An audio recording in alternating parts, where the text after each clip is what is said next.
We are getting reports, and we are getting lots of reports, and we want to be careful to tell you when we have confirmed them and not. But we have a report that a 747 is down in Pennsylvania, and that remains unconfirmed at this point, and so we will check on that. I want to get back to the former commissioner in a moment, but again, to briefly recap, you have buildings in Washington now evacuated, the White House, the Pentagon. We have a report that there has been a collapse at part of the Pentagon itself. There was an explosion. You can see the Pentagon on the right side of your screen, and that is a live picture as well. On the left side of your screen, you see the situation here in Lower Manhattan in New York, where both of the World Trade Center towers have collapsed. This morning, as people were coming to work, all airports in the country have been shut down. International flights that were heading this way are being diverted to Canada. The White House has been evacuated. The president was in Florida this morning, and he spoke briefly and said, in truth, the kinds of things, and about the only kinds of things you can say in moments like this, that the government will do everything it can to hunt down whoever is responsible. This is obviously an extraordinary crisis for the president, and the first crisis, major crisis like it, that he has had to face, compared to the plane that was the force down in China.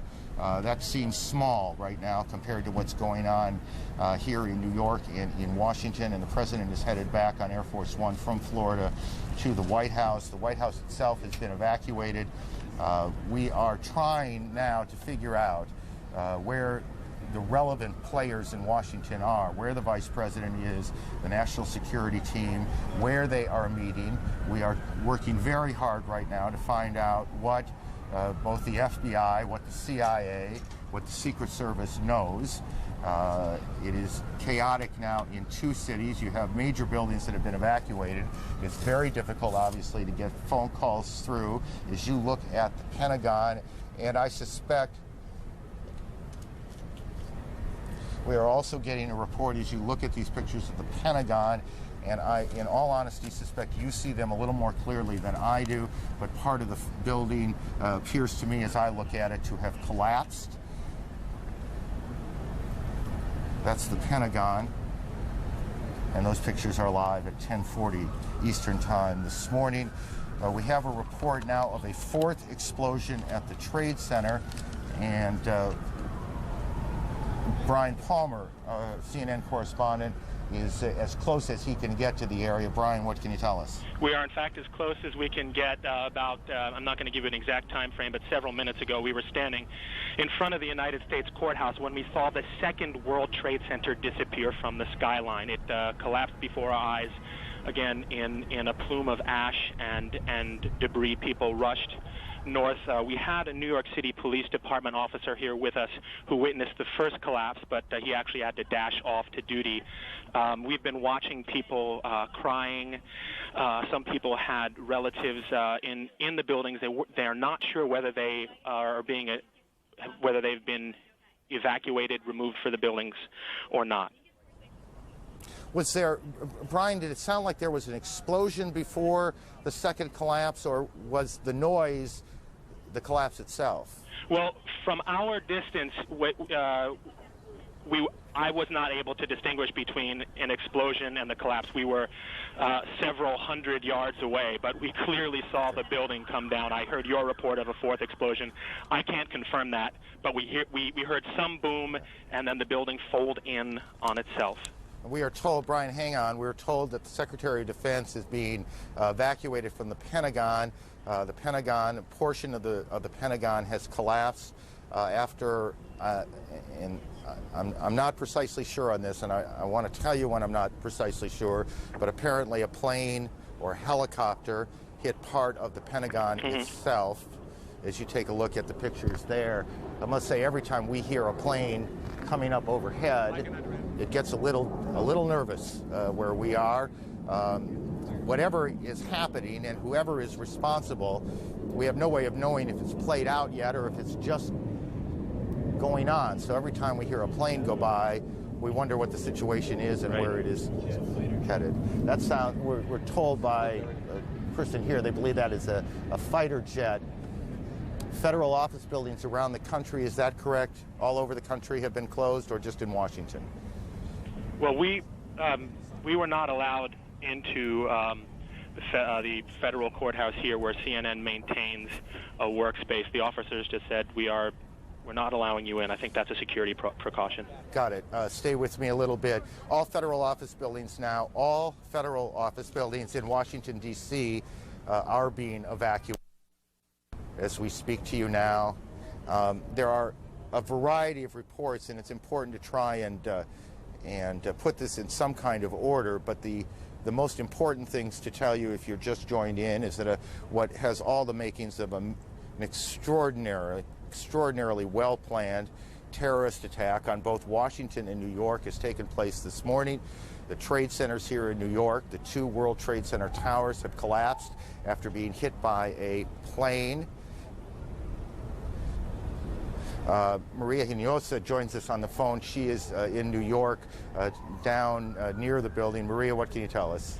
Well, I'm actually at St. Vincent's Hospital right now, where at about 40 to 45 minutes after the first explosion, they started seeing patients here. What I'm hearing, and I have not been in the ER yet, is that they have at least 100 patients or more, that several of those people were dealing with issues of smoke inhalation, many of them throwing up, that there were several people who went directly to the operating room who are in very critical condition.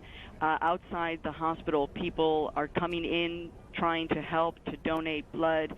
Essentially, everybody here at this hospital is in a state of shock. I mean, I walked into the testing area, and the women here who usually just draw blood are also extraordinarily moved and shocked. They're moving in and out of the emergency room to try to help as many people as possible.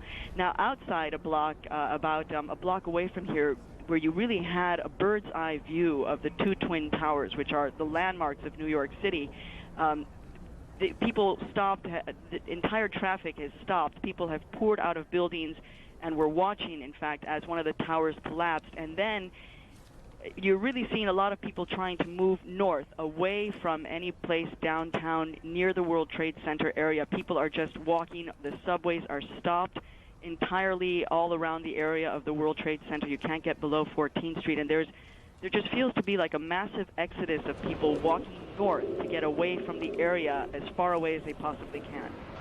Maria, I know Kitty Pilgrim is with you as well. That's right, I'm right Kitty, here. tell us what you've been able to report on. I'm actually reporting from Kennedy Airport at the United Terminal, and I was here this morning flying out.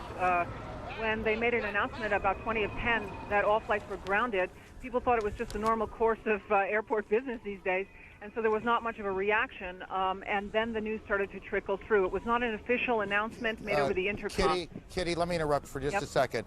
The Associated Press is reporting that federal officials fear that a second hijacked plane or another hijacked plane is headed towards the Pentagon, and I'm looking for the time on this. We will continue to check that out. Kitty, I apologize for interrupting. Why don't you continue? Did we lose her?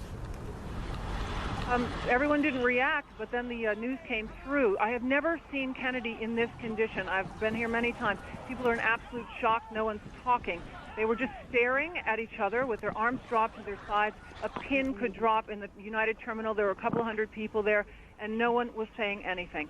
After about 20 minutes, people rushed to the phones. You cannot phone out. There's no real access back to the city. People are trying to get back. They've unloaded the baggage from the planes. They've asked that everyone pick up their bag and take it out of the terminal and take it home. And they're asking everyone to please leave. People are just finding it difficult to leave. They are not officially evacuating Kennedy Airport at this point, at least at the United Terminal. The attendants have been asked to stay. And again, there's still several hundred people standing around not knowing what to do. No one's even speaking. And again, for people, Kitty, thank you, not familiar with New York, Kennedy is the major airport handling international flights into the city. It is also an enormous complex of 7 or 8 or 9 terminals. That's exactly right. And in fact, the baggage has been unloaded into a separate terminal from where I am, and they're asking people to walk over pick up their bags and take them out. It's virtually impossible to get from place to place at Kennedy, and of course bridges and tunnels into Manhattan are inaccessible at this point. No one has anywhere to go. Kitty, thank you, and we'll get back to you. Chris Plant at the Pentagon has more. He joins us on the phone. Chris, what can you tell us? Hi, this is Chris Plant at the Pentagon. Go ahead. Can you hear me? Yes, Chris, we hear you. Go ahead. All right. The area to the west of the Pentagon has been evacuated further back by law enforcement and military officials as they anticipate a second aircraft arriving at the Pentagon. It's been deemed to be threatening enough where I saw at least one F-16 fighter jet in the air over the Pentagon headed to the west where the plane was reportedly coming in from. Again, they're saying here that a second aircraft is expected to arrive at the Pentagon sometime soon. They take it seriously enough that they have scrambled at least one fighter jet that I saw, probably either from the D.C. Air National Guard or the Maryland Air National Guard, both of which fly F-16s. The west front of the building of the Pentagon along Route 27 has now partially collapsed. About a 60-foot section of the building laterally has collapsed the entire 5 stories. The building is obviously, the fire is traveling inward in the building toward the courtyard, and this wedge, as they call it, of the Pentagon, the westernmost wedge, which was just refurbished and was in fact reinforced for terrorist attack and for just this sort of thing. I know that there were a significant number of injuries. I'm unaware of any numbers on fatalities at this point. People here who came from the building are suggesting that surely there were fatalities, but no one could confirm any. I have spoken to a number of people that I know who pulled people out of rubble. There were severe injuries. There are a number of helicopters here evacuating injured people, and I am told by one senior military source that the plane in the side of the building has been tentatively identified as a Boeing 767, a full-sized airliner, Boeing 767. But that at this point they're waiting for the arrival of a possible second plane, which has been deemed to be a threat, and as I said, fighter jets have been scrambled to address that matter. Chris, stay with us. That's